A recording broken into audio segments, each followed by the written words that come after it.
Hi, lepo pozdravljen na mojem Facebook liveu, na moji strani Angleščina s Katjo in seveda tudi vi pozdravljeni na mojem YouTube kanalu Angleščina s Katjo. I hope you are well. Upam, da ste v redu na to nedeljo in hvala še enkrat. Thank you for joining me. Da ste z mano, torej hvala še enkrat, da ste z mano tudi danes. Danes bom govorila ponovno o zelo, zelo zanimivi temi. Oziroma mogoče celo o nekem vprašanju, ki se vedno znova pojavlja, ko se začnemo učiti tujega jezika. In to vprašanje je tudi eno izmed vprašanj, ki ga moji učenci meni vedno znova postavljajo. No in še preden vam izdam, zakaj se gre, oziroma še preden gremo bolj v globino te teme, pa se vam naj predstavim. Torej, tisti, ki me že poznate, tisti, ki me gledate danes prvič, sem mentorica za angleški jezik in bom rekla tako na podlagi mojih izkušenj in znanj, sem mnenja, da ko se učimo torej tujih jezikov, se nikakor ne moremo učiti samo besed. Učenje jezika nas nevede ali nehote recimo potegne v drug svet. In preko jezika osvojimo tudi torej tale, recimo, en drugačen svet. Zdaj, seveda v mislih imam tudi svetove, s katerimi, oziroma ki jih zaradi znanja jezika na novo osvojimo. To je lahko recimo neko novo znanje, ki ga v bistvu v tujem jeziku torej usvajamo. Lahko je to neka nova država, lahko je to nov posel, novi ljudje in tako naprej, nova kultura. Učenje jezika ali pa recimo tuji jezik sam nam da neko širino in tudi nenazadnje svobodo, da dejansko res širimo svoja obzorja in zato se mi zdi izrednega pomena, da se ga naučimo, torej, da se ga ne bojimo in da ga tudi uporabimo, da ga dejansko uporabimo, da jezik dela za nas in ne mi za jezik. Okay. Zdaj, proces samega učenja jezika je zaradi tega definitivno kreativnejši, kot recimo, če se učimo nekih recimo samo informacij, kot so, ne vem, številke, naslovi, imena, oseb in tako naprej. In dejansko ni enotnega odgovora, kako se ga naj učimo in pa kako se ga naj naučimo. Kar pa ne pomeni, da se ga ne da naučiti ali pa da se ga nikoli ne bomo naučili. Zdaj, učenje jezika nas zato uči ogromno potrpljenja, samega sabo seveda, discipline, da vztrajamo in pa pragmatičnosti, torej da vidimo, da dejansko recimo treba je biti fleksibilen v določenih trenutkih. In dejansko nam tudi razkrije morebiti naše manjke, naše recimo nedodelane stvari, ki jih še imamo. In zato lahko povem, da prav zares skozi učenje jezika dejansko osebnostno tudi rastemo. Nekateri se ga lotimo preko učenja pravil in slovnice, nekateri radi prebiramo besedila ali gledamo recimo filme. Zdaj, pri učenju jezika je načeloma vse dovoljeno.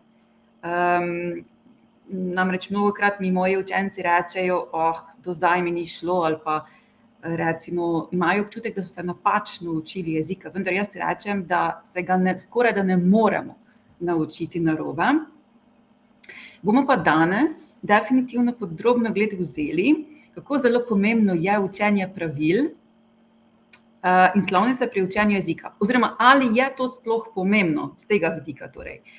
Namreč slovnica je nek gradnik jezika, ker recimo po domače jezik ujame v neko škatlo ali pa med neke, kako bomo rekli, med neke ograje, torej zakoliči jezik, nam da tudi smernice, kar seveda absolutno pomaga, ko moramo nekaj prečekirati, če delamo prav ali pa ne.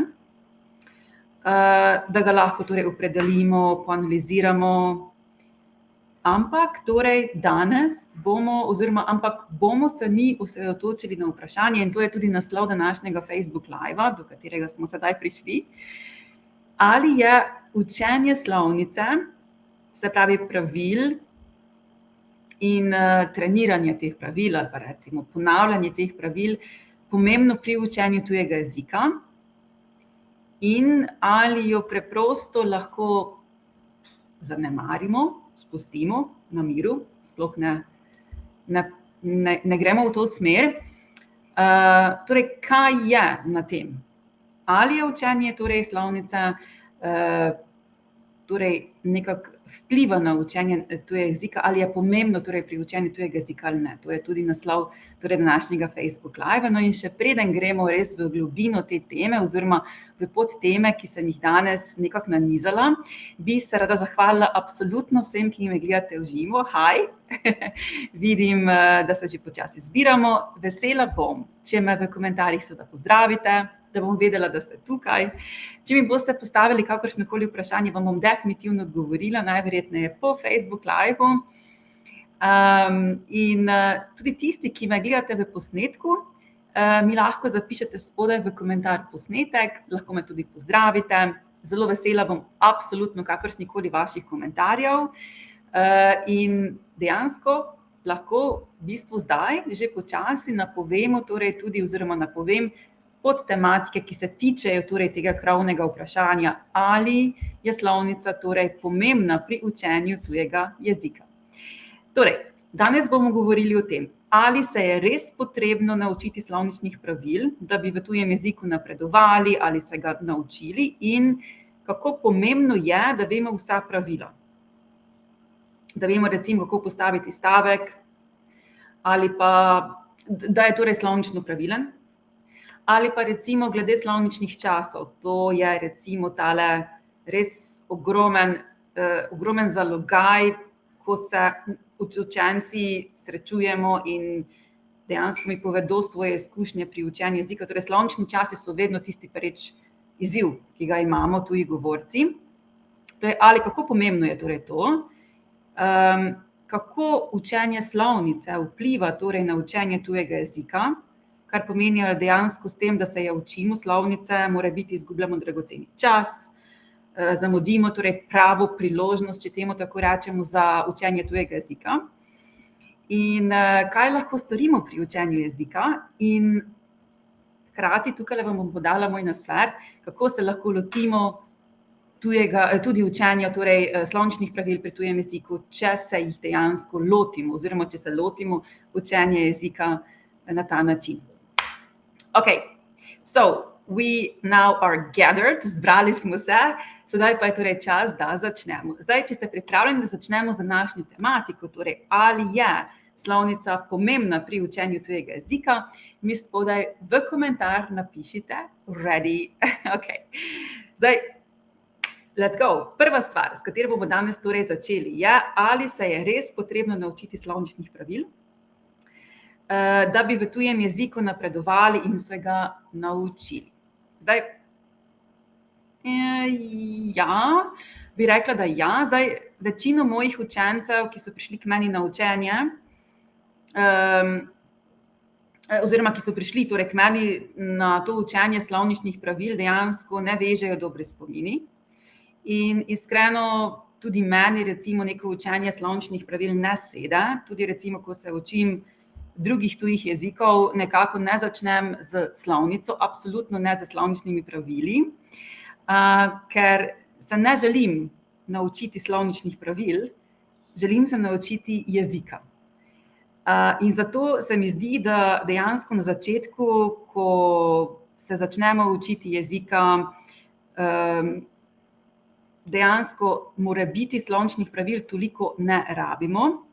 Zdaj, okej, ko se začnemo učiti jezika, absolutno se mi zdi, da slovničnih pravil toliko ne rabimo. Ko želimo napredovati recimo v jeziku, pride kakšno slovnično pravilo prav, da v bistvu počekiramo, če delamo. Se pravi, ko imamo že neko izkušnjo z jezikom, imamo neko podlago, lahko nadoknadimo oziroma lahko zakoličimo potem tole, recimo damo neko to vsebino v neko škatlo, nek predal, neko slovnično pravilo okrog tega, recimo zapeljemo in je okej. Ker pač naši možgani, misli, kakorkoli že so pripravljeni torej na to pravilo. Rabijo mora biti samo potrditev, piko na i recimo in tako naprej. Zdaj pa, če se ga pa recimo začnemo učiti na začetku, zdaj dokazano je, da v bistvu učenje jezika je najbolj spontano poteka preko primerov, uporabnih primerov. Recimo, da nekomu nekaj pokažemo in mu dodamo tujo vsebino. Recimo, da to potem oseba razume. Recimo, če rečemo I'm drinking coffee. Yes, I'm drinking coffee. Če vam to povem in pokažem, boste najverjetneje sklepali že iz besedice coffee in potem mojega giba, da torej pijem kavo. Če vam pa recimo preprosto rečem tako I'm drinking coffee, pa tega primera oziroma te vsebine nimate pred sabo in težje torej povežete. Zdaj pa, če bi vam še mogoče poleg tega, da vam ne pokažem, najprej začela razlagati neko slovnično pravilo že v štartu, mogoče niti ne boste razumeli oziroma ne boste mogoče niti, oziroma se boste usmerili na učenje tega pravila in ne toliko na vsebino, kaj vam želim povedati. Torej, najverjetneje boste potem tudi malce zbegani, torej kaj se zdaj naj učite, ali pravila, ali pa dejansko se naj posvetite torej vsebini tega stavka. Torej, recimo catch vsega je, da najprej jezik osmislite, se pravi, se ga naučite preko uporabnih vsebin, kot so recimo zvočni posnetki, gledanje televizije, potem pogovora, če je to možno, in šele nato tem besedam počasi dodajate pomen, oziroma na koncu, ko že imate izkušnje z jezikom, dodate še slovnična pravila. Lažje jih boste na ta način navezali, ko že imate izkušnje, oziroma na obstoječo torej podlago. Zdaj, recimo, en primer takšen bi bil, kot sem že prej omenila, tale I'm drinking coffee now. Zdaj, recimo, da vam poleg tega I'm drinking coffee now dodam še recimo vsebino I'm speaking to you. I'm sitting. Pa še enkrat ponovimo. I'm drinking coffee now, I'm sitting in pa I'm speaking to you. Pa recimo, da sem ta dva stavka že prej tudi pokazala in da veste, zakaj se gre. Zdaj pa seveda ti trije stavki, če vam jih bom zadosti krat ponovila, pa če se bomo videvali vsak dan recimo ali pa pogosto, boste počasi začeli razumeti, da se tukaj v teh stavkih nekaj ponavlja. In to je tale ING struktura. Torej, I'm drinking coffee now, I'm sitting in pa I'm speaking to you. In po nekem času vam bom predstavila slovnična pravila. Vam bom tudi povedala, da je to recimo slovnični čas present continuous in da ga uporabljamo takrat, ko govorimo, da nekaj delamo v tem trenutku. To je zdaj posplošeno. In na ta način boste tuji jezik, pa ne samo angleščino, pa katerikoli tuji jezik, zagotovo lažje usvojili, kot pa če vam že v štartu dodam neko vsebino, ki nima nobene veze nimate nobene podlage, na kaj vezati, niti na slovenščino v tem primeru ne, se pravi na vaš materni jezik. Zdaj, iz tega razloga bi lahko rekla, da na koncu, torej, če vzamem to pod temo, da je za usvajanje tujega jezika ni nujno, da poznamo torej vse pravila slovnice. Za napredovanja torej je včasih potrebujemo razlago nekaterih pravil, za usvajanje, torej začetniki, pa dejansko slovničnih pravil na začetku morebiti ne potrebujejo toliko. Zdaj, na tem mestu, če imate kakršnokoli vprašanje, mi ga lahko zastavite, odgovorila vam bom absolutno z veseljem, oziroma bi vas na tem mestu vprašala, kakšne so vaše izkušnje. Ste se učili recimo slovnice najprej, in se pravi najprej slovnice recimo pri angleščini ali pa pri katerem drugem tujem jeziku, no in če ste se, napišite spodaj v komentar yes. Okay. Sicer pa gremo zdaj na drugo podtemo oziroma vprašanje, torej kako učenje slovnice vpliva na učenje tujega jezika. Okay. Na samo učenje, kot sem že prej omenila, vpliva morebiti mogoče recimo vrstni red učenja bolj določenih vsebin v jeziku in recimo tudi na to, na kakšen način je bila ta vsebina podana. Ker ko se prvič srečujemo s tujim jezikom in ga ponavadi ne razumemo, nas je malo strah, malo nam je nerodno, lahko se pojavi tudi sram na določeni točki. Zato kombinacija recimo uporabnega jezika brez slovnice, zdaj recimo torej na ta način, kot smo prej pokazali, I'm drinking coffee, yes, in uvajanje slovničnih pravil, torej kombinacija obeh, je veliko bolj ustrezno, recimo, kot pa učenje pravil absolutno na pamet, recimo, če bi se jih učili na pamet. Ja. Učenje jezika je v bistvu učenje vsebin, ki imajo čustveno dimenzijo. Se pravi, besede, ki se jih učimo, imajo neko čustveno vsebino. Niso to hladne informacije, kot sem omenila na začetku, da bi se učili številke, datume, naslove in tako ali pa imena, ne vem, neka dejstva in tako naprej. To so besede, ki jih bomo potem uporabili pri izražanju, kreiranju naših potreb, želj, vprašanj in tako naprej. Zato se lahko hitro zgodi, da recimo teh preveč slovničnih pravil vpliva na učenje tujega jezika, ker se zaradi strahu potem kasneje mora biti odpora, ki je posledica nerazumevanja, ker pravi, ne vemo, na kaj se naj zdaj fokusiramo, ali na slovnico ali na pomen, slovnica, pomen, slovnica, pomen. In ta proces se lahko na eni točki tudi ustavi. In na koncu gremo po liniji najmanjšega napora, kar pomeni, da se mogoče učimo le še slovničnih pravil in ne jezika, ker dejansko ponovno učenje teh hladnih informacij je dosti lažje, kot pa učenje vsebin, ki imajo neko čustveno dimenzijo. Okej, zdaj vprašala bi vas, se vam je morebiti že zgodilo kdaj to, da ste zaradi učenja slovnice imeli blokado recimo ali pa nekaj podobnega, torej se vam je že kdaj zgodilo, da ste morebiti potem na koncu res imeli občutek, da se učite samo slovničnih pravil in ne jezika, in če ja, mi spodaj ponovno v komentar napišite yes. Zdaj, seveda pod tem se poraja vprašanje, kaj pa lahko nekdo stori, če se recimo je jezika učil že recimo preko slovnice in cel čas in je mislil, da je to, pa mogoče imel vseeno občutek, da ne gre, oziroma katero pot naj izbere in tako naprej. Zdaj, kar je pomembno tukaj na tej točki, in zdaj se spet vračam mogoče nazaj na začetek, ko sem rekla, najprej dejansko se moramo zavedati, da delamo vse prav. Torej pri jeziku se skoraj da ne moremo napačno učiti na ta način, okay? Da bi se popolnoma drugače naučili, ker ni torej slabih poti. Jezik je živ, je proces in nehote in nevede usvojimo določene besede in strukture, če tudi se lotimo jezika samo z slovničnimi pravili. Torej, če tudi ste se kdaj učili jezika, ne obupajte, ker delate čisto vse prav. Učili torej jezika, mislim, preko slovničnih pravil. Zdaj, iz tega vidika bi povedala samo še to, mogoče je pomembno tudi to, da tukaj pride v poštev tudi kakšen tip učenca smo. Zdaj, test za to, kakšen tip učenca smo, najdete zgoraj v moji objavi, torej link do tega testa, in lahko torej počekirate, kakšen tip učenca bolj ste, ali ste tekstovni, bolj recimo audio in auditorni in tako naprej. To lahko preverite na povezavi zgoraj. Mi bomo pa zdaj nadaljevali naprej, torej ne bomo se posebej v to spuščali v tem Facebook live-u.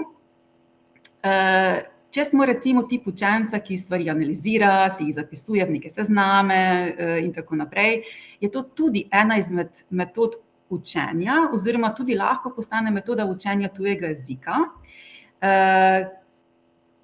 In vam recimo potem tale slovnična pravila in torej nekaj analize sede in je okej, in se boste jezika načeloma na ta način tudi naučili s časoma. Če pa niste slovnični tip, recimo za tem slovnični tip, zdaj jaz tako rečem, potem pa vsekakor se lahko prenehate učiti jezika na ta način preko slovnice, ampak uporabite morebiti besedila, recimo lahko se učite preko branja, zvočnih posnetkov, filmov, ne vem, obdajte se s tujim jezikom, kakor je možno, in seveda kot drugi korak mogoče za nek feedback ali pa nadgradnjo jezika lahko recimo uporabite kakšno odlično aplikacijo za učenje jezika in s tem si pomagate, definitivno. Kot tretji korak bi vam pa svetovala absolutno, da si poiščete neko skupnost v obliki tečaja ali pa nekoga, ki bi z vami povadil vašo, ne vem, v tem primeru recimo angleščino, pa katerikoli drugi tuji jezik in vas opremil, kar je zelo, zelo pomembno, opremil s samozavestjo pri govoru. Tale zadnje, absolutno zelo, zelo pomembna stvar. Res pomembna stvar in tudi velika, hkrati pomembna stvar in pa tudi velik izziv pri učencih tujega jezika, ki sicer obvladajo jezik v nulo, ampak res niso prepričani v to, da govorijo prav. In to je lahko tudi rezultat tega, recimo, da se nismo učili jezikovnih veščin v zaporedju oziroma v nekem sistemu. Mogoče smo izpilili le bralno veščino in slovnico in zato odlično razvili recimo razumevanje, govorili pa nismo toliko in zato recimo te veščine govora in hkrati tudi samozavesti primanjkuje. Zato mislijo, recimo, kako dejansko rešiti to težavo, sem se ubadala absolutno tudi sama, zaradi tega, ker sem se tujega jezika, torej prvi moj tuji jezik je angleščina, učila v precej enojezični skupnosti, kar pomeni, da nisem imela veliko stika z angleško govorečim okoljem na začetku.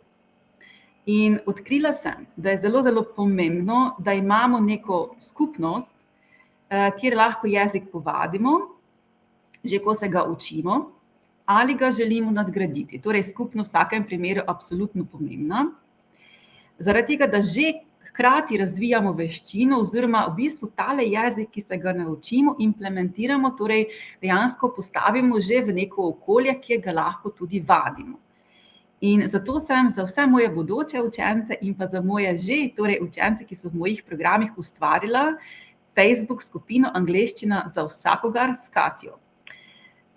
Tale Facebook skupina, ki bi jo zdaj želela opisati tudi vam, torej Facebook skupina z imenom Angleščina za vsakogar s Katjo, je primerna za učence, ki se spopadajo z angleščino že dlje časa, recimo, ne najdejo motivacije, ne najdejo nekega časa za učenje angleščine in bi želeli izpopolniti govor in pa, kot sem prej omenila, pridobiti samozavest pri tem in hkrati izgubiti strah pred govorjenjem, ker kakor hitro nam gre samozavest gor, strah seveda potem tudi pada.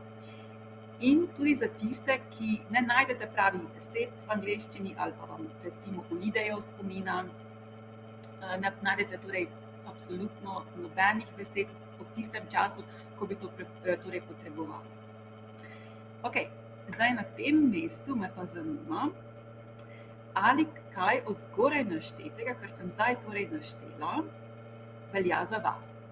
Se pravi, v smislu tega, ali vam primanjkuje samozavesti pri govorjenju, ali vam recimo zmanjka besed, ali imate občutek, da se vedno znova vračate na isto mesto pri angleščini, torej če to, kar iz tega velja za vas, mi spodaj v komentar napišite velja. Okay.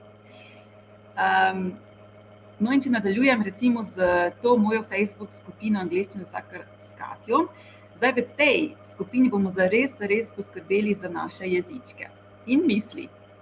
Naše možgančke bomo razgibali in pa seveda se dodobra naštelali, če lahko tako temu rečem, torej naštelali na angleščino. Znotraj te skupine bomo imeli tedenske delavnice, zume, izzive, utrjevali besedišče in seveda tudi govor.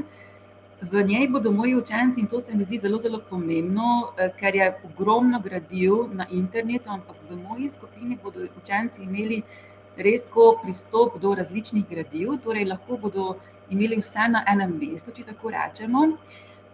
In skupina pa bo tudi iz meseca v mesec napredovala, kar pomeni, da bomo znotraj te skupine imeli teme, ki jih bomo nadgrajevali in dopolnjevali, torej iz meseca v mesec. Torej ne bo vedno ena ista, ampak se bo nadgrajevala. Tako, v bistvu na tem mestu moram najprej se zahvaliti vsem tistim, oziroma hvaležna sem že vsem tistim, ki ste se prijavili v mojo Facebook skupino, ki ste mi že zaupali in izrazili željo torej za sodelovanje. Vabljeni tudi ostali, ki bi se želeli pridružiti torej moji tej Facebook skupini Angleščina za vsak, kar s Katjo, ki odpira vrata oktobra.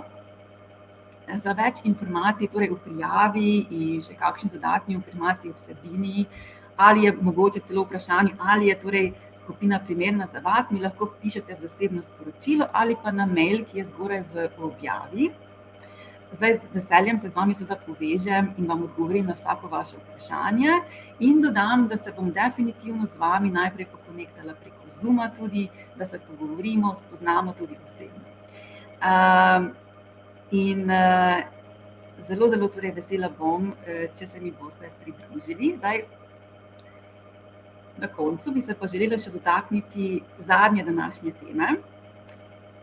In sicer, ta tema je posvečena učencem srednjih šol in pa osnovnih šol, vsem staršem tudi, ki imate učence v osnovnih šolah in pa srednjih šolah. In sicer, kako se učiti dejansko slovničnih pravil, ali torej slovnice v angleščini, ali morebiti v katerem koli drugem jeziku, če se je moramo oziroma če se je dejansko učimo. Zdaj, vsekakor bi tukaj svetovala, da se učenci naučijo strategij reševanja nalog tudi, oziroma strategije reševanja nalog in pa testov so prav tako pomembne kot učenje slovničnih pravil.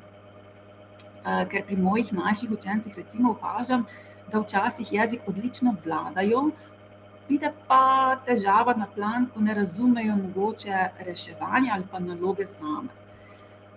Zdaj, drugi pristop bi bil pa ta, da se ne učijo le pravil, ampak tudi uporabe časov, torej kdaj čas uporabljamo.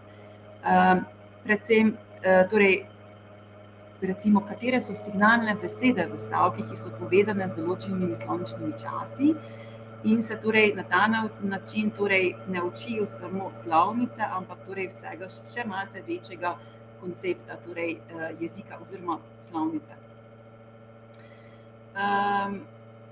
Zdaj, absolutno opažam, da to dela težave.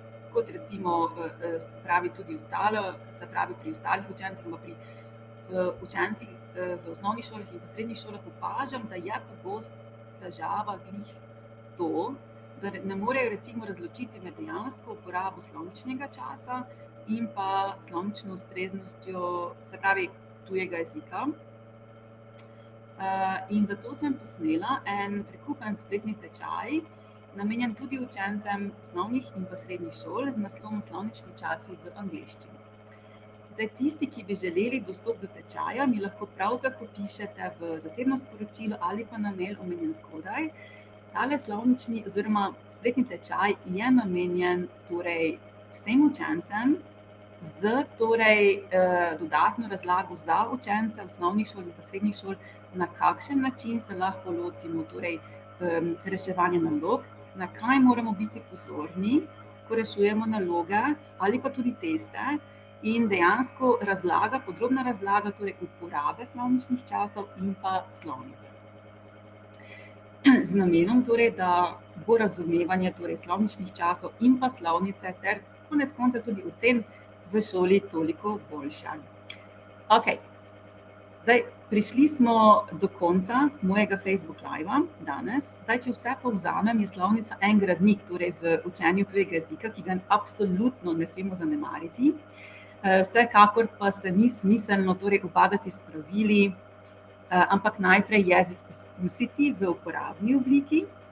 Naučimo se najprej torej osnovnih vprašanj, recimo pozdravov, recimo, kako rečemo zdravo, dober dan v jeziku, ali pa tudi najprej se poskušajmo naučiti struktur, da se lahko predstavimo, in šele nato počasi uvajajmo slovnična pravila in se sprašujemo, zakaj, kje in kako nekaj stoji v stavku in kaj stoji torej za tem. Na ta način bomo jezik absolutno lažje usvajali in seveda se tudi zabavali pri usvajanju jezika. Okej, upam, da vam je bila današnja vsebina koristna. Imejte se še naprej zelo, zelo lepo in se gledamo prav kmalu. In seveda, see you very, very soon. Bye, bye.